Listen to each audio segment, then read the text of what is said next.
Welcome back. Now, convicted murderer Ntutugo Shoba's application for leave to appeal his conviction and sentence has been denied. He had filed the bid to overturn his murder conviction in the High Court in Johannesburg. Now, Shoba was found guilty of orchestrating the murder of his 8-month pregnant girlfriend, Zola Majavu, in 2020. Let's get you some legal reaction now to the court's ruling. We're joined by legal expert Zola Majavu. He joins us now virtually. Mr. Majavu, thank you so much for your time. I'm pretty sure, I don't know, as a lawyer, I know you're not supposed to actually pick sides, but were you surprised at his application being dismissed? Not at all. Not at all. I think the law is very clear. The legal position is such that an applicant for leave to appeal needs to demonstrate a lot more than a mere possibility that another court may come to a different, conclusion.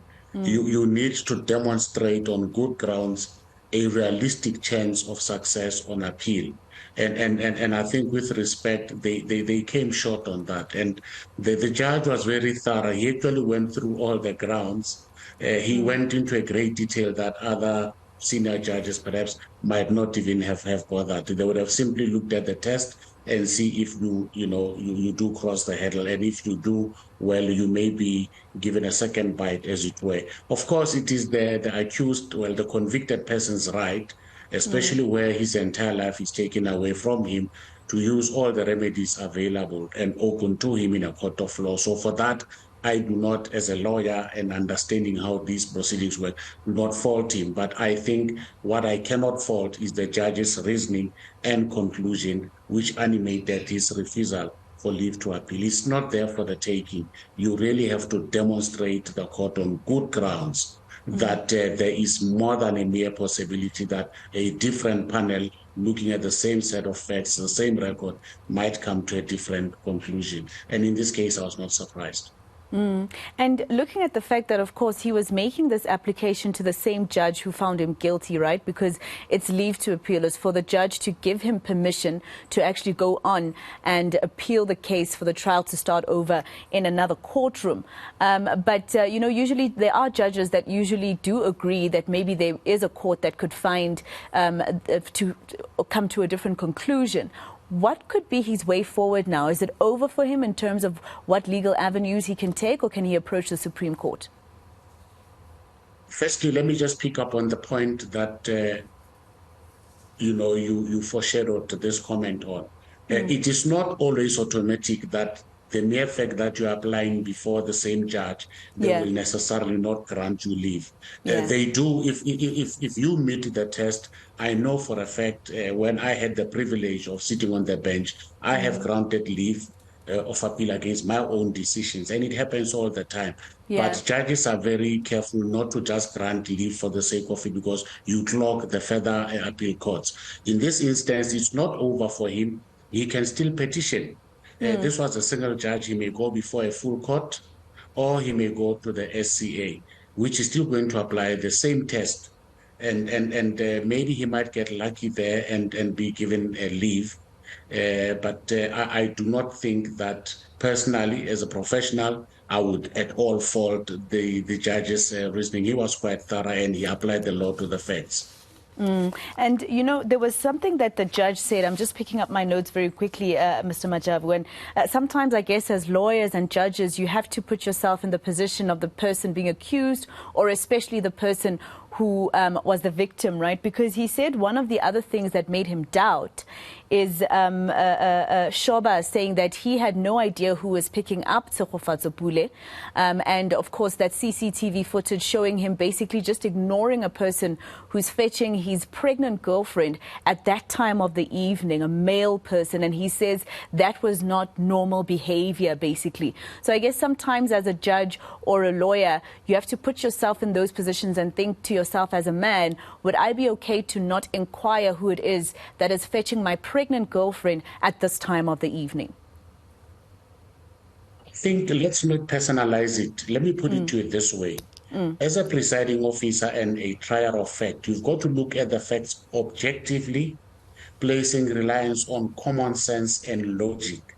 And I'm not surprised that he found that very intriguing. I would have been.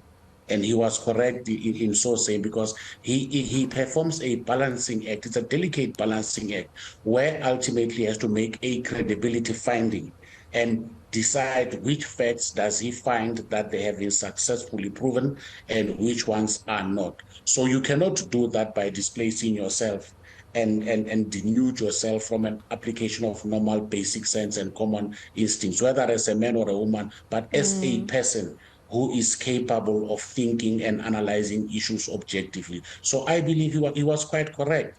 That would have been a bother for anyone looking at this issue quite objectively. We know the kind of times we live in. You are not safe in your own house, let alone being out in the streets with a complete stranger. So it would have begged a question, which the judge, in my view, was spot on in raising it as an issue that bothered his thinking as he was analyzing these facts objectively. Yeah. Mr. Majavu, before I let you go, I don't know, I find something quite interesting in another completely different case. So the public protector, her fitness to hold office, that inquiry, Section 189 inquiry, continues in Parliament, right? So we found out that some of the witnesses that she'd be calling forward include the Minister of Public Enterprises, Pravin Gordhan. And we all know the history between these two. It's gone all the way to the Constitutional Court, where her report into the so-called SARS rogue unit was actually basically dismissed by the Constitutional Court. And this had a lot to do with Pravin Gordhan and how he said it ruined his life. Is it funny to you that he is part of her witness list? Isn't your witness list supposed to come and plead your case? Well, not funny, but interesting in my view. Yeah. But look, there may well be a good reason why Minister Gordhan is called by the public protector. Maybe she is hoping to rely on an objective statement or some objective fact that, regardless of their relationship, Mr. Gordhan might not be able to run away from. I really do not know, but there must be a point which she hopes or which she seeks to prove by quoting Mr. Gordhan or any of her perceived detractors. It may well be that Mr. Gordhan went on record and made a particular statement, or he might have signed a document which she considered and which she is going to put to him to try and prove a particular point. I think she's perfectly entitled to do so. She's within her rights, but I would think very carefully about calling someone with whom we don't share the communal tap, in the manner of speak. Yeah. But I really do not know. I didn't see this one coming, but there is absolutely nothing wrong with it, in my view.